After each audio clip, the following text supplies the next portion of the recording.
Welcome to the Higher Ed Demand Gen podcast, helping higher education marketing leaders share knowledge about learning, strategies, and tactics that are relevant today. See what you can learn today by listening to one of our episodes. Hey everyone, welcome to the Higher Ed Demand Gen podcast hosted by Concept 3D. If you like our content, please follow and subscribe to us. As always, I'm Shiro Otori, your host, and today I'm really excited to talk about getting marketing a seat at the executive table. For the conversation, I'm thrilled to have Dr. Matthew Gann join us today.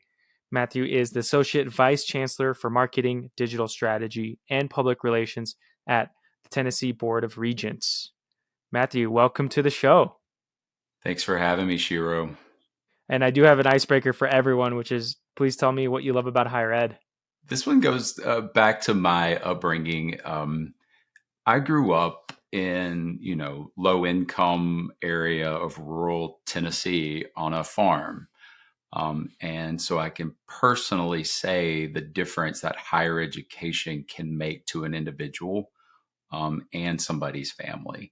So I have a passion for what I do for that very reason. I can see those rural areas, including people that have not necessarily had the benefit of travel and to see different things, different parts of the world. And so higher education to me means that upward mobility for people. All right, well, let's jump in. Can you tell us in about 2 minutes about your role? I think you have an interesting role with the Board of Regents, so I'd love to dig deeper there. Yeah. So I started at Tennessee Tech University. I led their digital marketing efforts, and I believe, that was about 17 years ago. At the time, the Tennessee Board of Regents was comprised of the regional universities in Tennessee, the state's community and technical colleges. So after several years leading the digital marketing efforts at Tennessee Tech, I was brought on to the Board of Regents to do the same thing, and eventually made my way up to the ABC level and leading the marketing operation there, really creating the marketing operation at the board level. And so I have a small but mighty team of 8 people. We serve 37 colleges, an online campus, and a pretty complex system office with a bunch of statewide programs and initiatives. So all in all, we serve about 165,000 students in our academic and our workforce programs. Amazing. That's fantastic. And I know as a part of your intro, also, you told me a lot about your dissertation that you worked on. Can you tell us a little bit more about that as well? I would love to. So my doctoral research really examined the ambiguity and how marketing units function in public universities. And it was really through the lens of presidents and how they see the function's efficacy. And so the findings to me were fascinating, something I probably already knew under my belt, but the chief marketer being at the cabinet level made a statistical difference in marketing outcomes from the viewpoint of the president. And what was particularly interesting was how presidents viewed marketing's evolution, especially over the years. And then rather than just seeing it as a communications function, or a lot of CFOs think of it as really a cost center or something they just have to fund, they viewed marketing and its leadership is really central to developing and achieving strategic goals of the institutions. And the research identified some key themes about that, and including like strategic alignment and brand evolution and really market differentiation, which is a really hot topic in the university space right now, public and private. And President specifically noted marketing's role in the enrollment stability, fundraising success, and really reputation management of the institutions. The other thing I think is really compelling was how presidents saw marketing as essential for navigating, the enrollment cliff shift, whatever you prefer to call it, and increasing market competition in the university space. I've talked about it several times over the last year of, private universities going into the public university space, public universities going after traditional community college students, community colleges going after technical college students. It is really a competitive marketplace. And they really emphasize marketing's need to be integrated into those strategic decision making conversations, really at the highest levels, to really effectively differentiate institutions in that marketplace. Then that's on the enrollment side. Then you have really, probably not going to get into it today, but the advancement side of the house, community relations and so forth. But really marketing having the key role in the strategic planning of the institution versus just execution of that strategic plan. I mean, this is fantastic news, I think, for this podcast and all the guests I've had and all the listeners, because this is our market, right? Like, Mm, and it's really good to hear that at the presidential level, this is their viewpoint. I know mm. as your study, right? Not every person. Why do you think it's still so hard that to make this change happen? If it sounds like here's the top, right? They're starting to see the impact at their enrollment level, communications level, right? Actually being a part of the strategic planning. And then you have the people, the ground force, right? The student workers running social, the teams working paid ads on the school. Like, where at what point do you think they merge together to feel this synergy? Yeah, and this is further research, and I've had some people reach out that want to extend the research that I did, but it could be a couple of different things. One is the president, did they go through just normal academic pathway to get to the presidency? Have they been exposed to marketing functions? Do they know anything about acquisition costs or the multiple functions that Marcom usually perform at an institution? Did they come from the business side of the house? Were they in the business college and taught marketing? I really do believe uh, the pathway to the presidency really makes a difference. And I do hope somebody continues that research, or I might continue it myself at some point. The other thing is the exposure of what marketing and communications really does for an institution. As you said, a lot of people think it's just social media, or it could just be ad buys, or they're just supporting just solely the enrollment function, that top piece of that funnel, versus really what Marcom executes at a campus, which includes reputation management, crisis communications, crisis planning, risk management, all of those things. One piece that I found interesting with one of on the qualitative side is the exposure to athletics really made somebody, a president, feel differently about what the marketing function does. And then in that reputation management, again, if you have like this winning team, great brand of athletics, then all of a sudden you have more students interested, more community involvement. And they translated that athletic side to really institution reputation management. And he said, as soon as I got the athletics part, I understood the marketing part. Interesting. Yeah. And does that mean that once the president understood how the athletics marketing work or branding worked, they had a better idea of what the central comms did? Is that what it means? I think it really was. I think the Okay. exposure to brand, to Hmm. understanding brand execution. Right. Athletics is fun. People want to get involved in that, right? Where necessarily going out there digging through data dashboards and understanding a customer journey just isn't necessarily as fun. So when they got Hmm. exposed to true brand management, to true marketing philosophy, which athletics is that convenient, exposure, they understood the bigger picture of what marketing and communication could do for the university itself outside of athletics. Oh, okay. I see. So the perception on Mhm. marketing was they saw marketing as a stronger tool, and they could relate it to other aspects of their university Correct. with a Correct. strong athletics marketing program. Yeah. Got it. That's fascinating. And so, like, what's the next step with you with this research? And is there something you want to go out and do? Are there bite-sized pieces you're creating? Like, I mean, this is really exciting research. Yeah. I am a vocal proponent of having the chief marketing and communications officer at whatever title an institution wants, but at least having them a seat at the table for the decision making, especially involvement in the strategic planning process. Mm-hmm. I was talking via LinkedIn to somebody on a job posting yesterday of this conversation of truly what is a CMO? Is it just involved in the admissions piece? But I was like, that's not the case in my experience and the research because it deals with so many other things. Traditionally, marketing and communications at the university level or any level really was under advancement.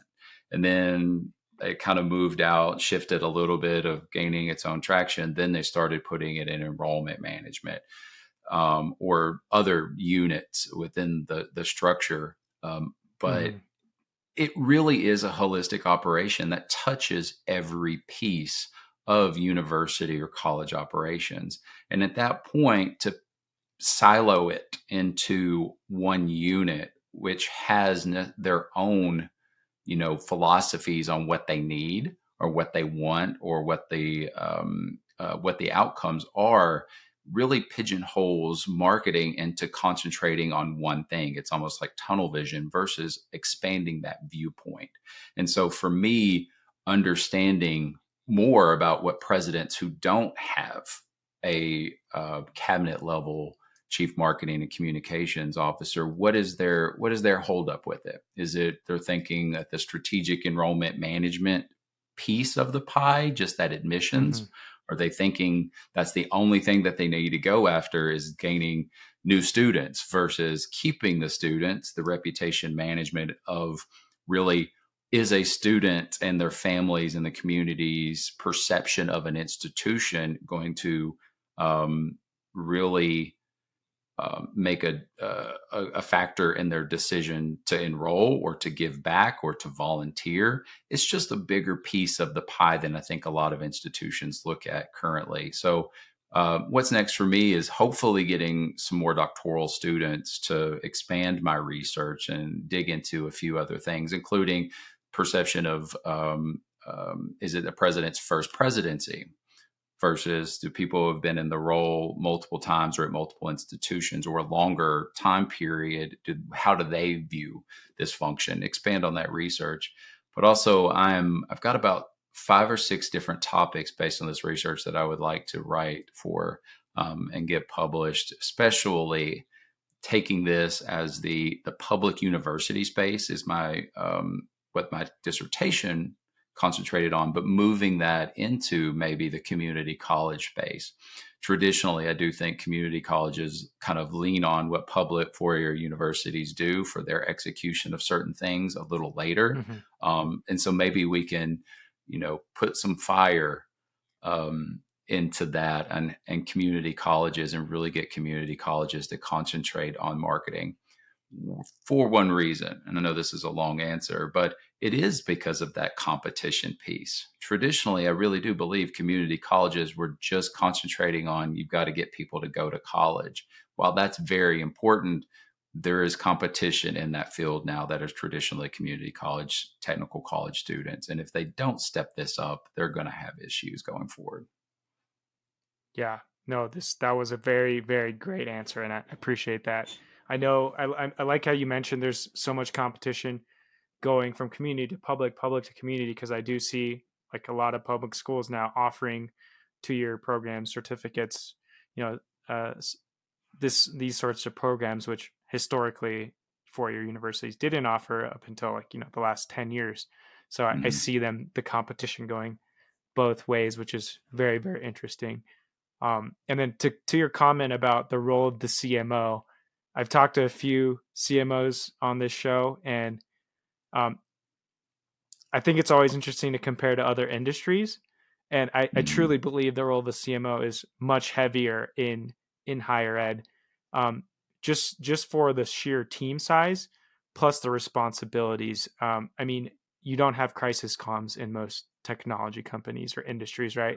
Very, very few companies have to deal with that. However, every marketer has to deal with that at any institution, and so I think that's like a Mhm. big piece that um, if you compare to other industries, it just doesn't exist in most cases. So I thought that was Yeah. fascinating. And I've seen some schools actually hire someone to partner at the CMO level. One is a CMO, which is more on the enrollment side, brand side, and some advancement. And then another person takes over a lot of the crisis comms and traditional media and communication.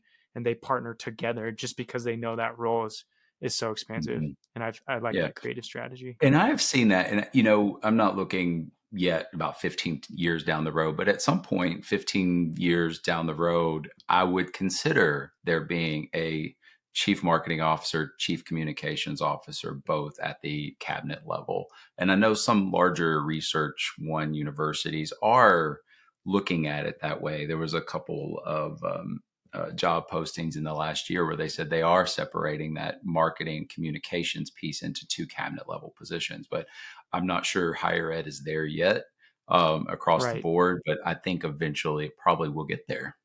No, I love this. And I liked your examples that in our prior call about, where your institution is at in terms of marketing, and the levels of involvement that marketing, as especially at the chief or executive level, can be a part of, right? And I think you gave some examples around tactical all the way to influencing programming or strategic planning. Can you tell us a little bit more about that and maybe the steps an institution can take if they're kind of like on the forefront of just adopting this? Hmm. Over the last several years, I've been really concentrating on maturity models. Jamie Hunt is big into this as well. And not just the maturity model of the organization, but the maturity model of the marketing function and then the people within the marketing function, those employee based maturity models. Um, and so recently I tasked really all of our colleges to look at the maturity model of their marketing functions to really make them think about, oh, I can't, the marketing function can't get out of the tactical because they don't have the tools to be operationalized.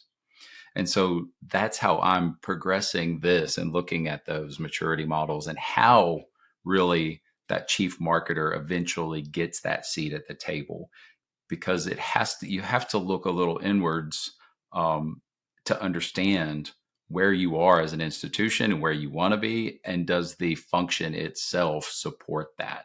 I recommend everybody looking at each one of their operational units in a maturity model, because it really says, oh, we're not there yet, we don't have the budget to get there, we don't have the personnel, and that person doesn't have a seat at the table to get us to that full maturity of the operation.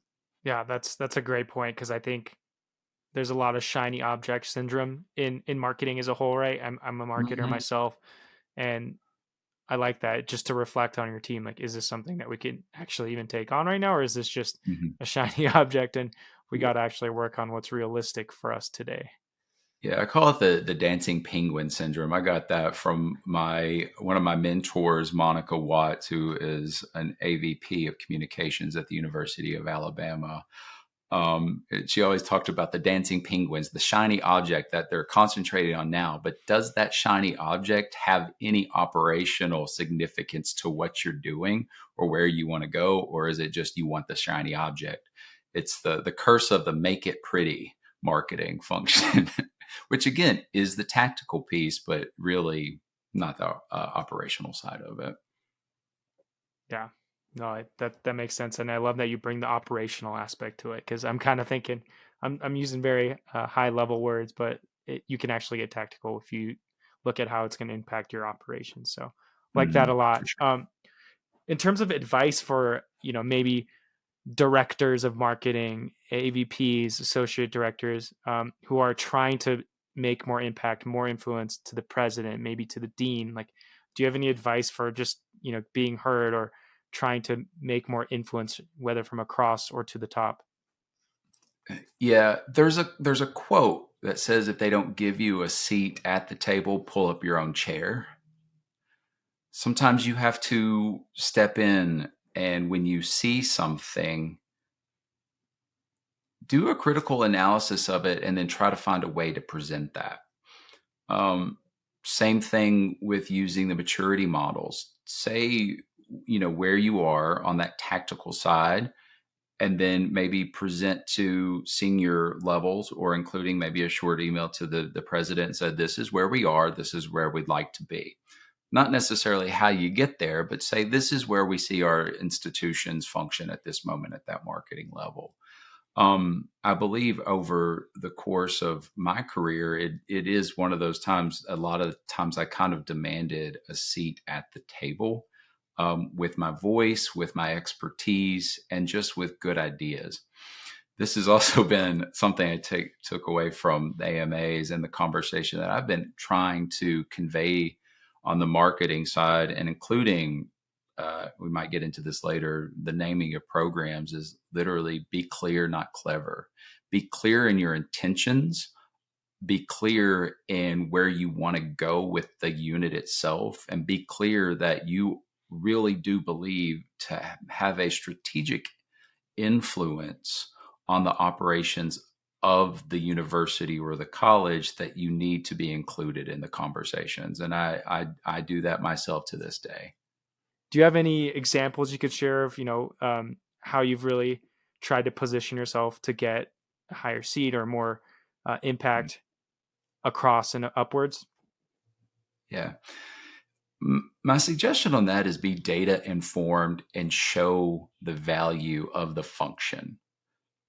And that goes back into the tactical for the versus the operational side of it, including not just being focused on enrollment, but focused on the reputation side of it, the alumnus or alumni engagement, the foundation piece, all of those.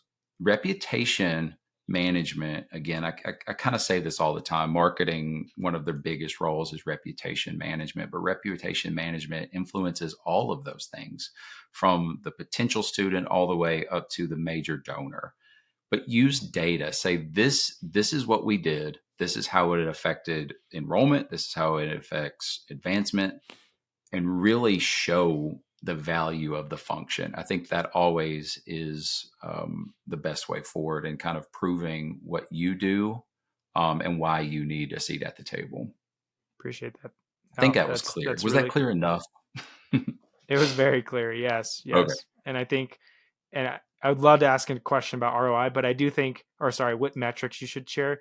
But I've learned that after asking that question so many times, the metrics that matter are different per person, per institution, per goals, right? So like, if you do have a bad reputation, maybe there's survey results that you can share. Maybe it's enrollment. So the data is very different, I think, from institution to institution. And if you don't know what's important to your execs, I think starting there is a very good starting point. Absolutely. All right. Well, shifting gears a little bit, I know another topic we talked about on our prior call was about one of the things you think is missing in higher ed, and that's speaking about outcomes, and not just for the individual, but for the society. Can you tell us a little bit more about that? Yeah, absolutely. A lot of marketing folks, and it's kind of an inside joke over the years, is traditionally there's been a lot of fluff language, and I will say people love a tagline, right? But the go here's, you'll get there, be bold, find your place, learn today, lead tomorrow, so forth, so on. And you really could replace any tagline at any college or university with another, and nobody would really know the difference between any of them. And so, in my opinion, higher education, and this goes into the reputation management of higher education in general, is we need to be talking about, the real measurable outcomes of what we do, both for the individual, the family, and societal. Just for example, take our technical programs of just saying, hey, we have a great HVAC program or a great engineering program. We should be telling you that, our graduates are seeing starting salaries of $45,000 with 100% job placement. You come here for this program, you're going to have this outcome. Or that advanced manufacturing graduates are being hired by, local industries before they can even complete their programs. Or that our health science programs have 100% job placement and can be used anywhere in the country. I really had a great conversation with my some peers at the senior leader part of the AMAs about clarity over cleverness. And, I would probably wager that more adult students and first gen learners probably would engage with higher education when we are clear about the outcomes of higher education, the outcomes of the programs versus the programs themselves, or just higher education. It's like, hey, you just need a college degree versus you need a college degree because of this. Um, and it also includes program titles, especially at the community college level. I think that's something we're starting to grasp. And then I think the 4 years are going to move on with that is, we have a program called mechatronics, which means nothing to most people. But if you market it as advanced manufacturing technology or engineering technology, which would be even better, and say local employers are looking for this with starting salaries of X and you have career advancement to Y, now you're speaking language that resonates with both those potential students, families, but also employers and the communities that they serve. So I really believe it's about translating the educational opportunities into those clear economic and societal mobility pathways. And so continuing on with that, even for business, we also need to articulate, how our programs directly impact local economies, that societal piece that you're talking about. And when you partner with those employees, you develop these workforce programs and you can effectively make those market connections. You'll see both more community engagement at the colleges and the universities, but again, that reputation management, building that reputation, as we're not just over there, while communication presentations are very important, but we're not just teaching that. We're teaching real career outcomes that can help you sustain a living and have a very good life. So it really is kind of like a shift from the aspirational fluff to really concrete outcomes that will make us better marketers. And I think build on the reputation of higher education. Yeah, I mean, I really like that point. It made me think about reputation management. Of course, is a big point for prospective students, right? And Hmm. also community. But for community, there's also university partnerships with local businesses, local companies, and a school's reputation definitely makes an impact there. And to your point about job placement, like it has a huge impact there. And I see a lot of alignment there, which is really cool. And speaking to your point of like job placement, I remember I met someone at AMA. I think it was Rio Suzuki, University of Nebraska, in their I think business school, and they have like a 99% placement rate. But I was like, you should market that statistic. Like that's a great Hmm. marketing statistic, a value-based outcome that should be added to any of your marketing Yeah. programming And I if really it's do not think already that is there. like when we clearly communicate the real Hmm. world impact of the program, it's that placement rate, that maybe a licensure pass rate. We're helping people make the informed decisions about their futures while also doing that other part, demonstrating higher education's role, really, as an economic development engine for states. And then when you start talking that language, then you start talking to those legislators and those governors about how universities and our colleges really make a big difference in that economic output. That's amazing. Well, I think we're just at about time here today. I'm wondering if our listeners want to connect with you. What's the best place to figure out, all the good work you're doing, maybe more about your dissertation? Let us know. Yeah, connect with me on LinkedIn or Blue Sky is the new jam right now since AMA. So my name is just Matthew Gann on both of those and really all socials. So reach out. I'd be glad to have a conversation. Amazing. Well, thank you so much, Matthew. It was great to have you and love this topic. So I hope we get to talk on it again soon. Thanks for having me, Shiro.